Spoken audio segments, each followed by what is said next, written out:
ফিলিস্তিনের সর্বশেষ পরিস্থিতি অত্যন্ত উদ্বেগজনক। গত কয়েকদিনে গাজা উপত্যকায় ইসরায়েলি বাহিনীর বিমান ও স্থল হামলায় কয়েক শতাধিক ফিলিস্তিনি নিহত হয়েছেন। গাজার স্বাস্থ্য মন্ত্রণালয়ের তথ্য অনুযায়ী নিহতদের মধ্যে নারী ও শিশুর সংখ্যা উল্লেখযোগ্য।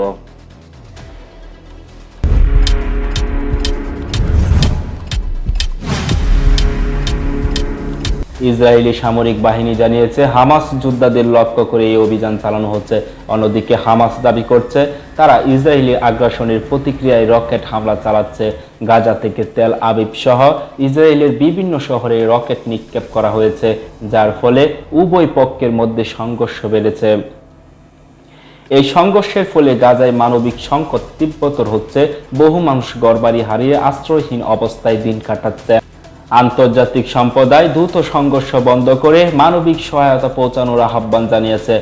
বাংলাদেশ সহ বিশ্বের বিভিন্ন দেশে ফিলিস্তিনিদের প্রতি সমর্থন জানিয়ে বিক্ষোভ অনুষ্ঠিত হয়েছে।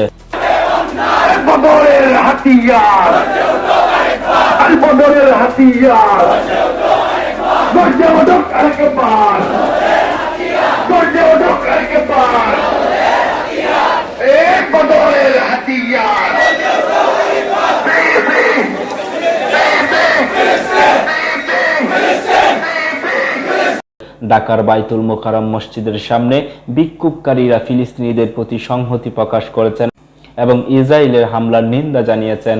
পরিস্থিতি নিয়ন্ত্রণে আনতে আন্তর্জাতিক সম্প্রদায়ের দ্রুত হস্তক্ষেপ প্রয়োজন। বিশেষজ্ঞরা মনে করছেন সংঘর্ষ বন্ধ করে শান্তি আলোচনা শুরু না হলে মানবিক বিপর্যয় আরও বাড়তে পারে।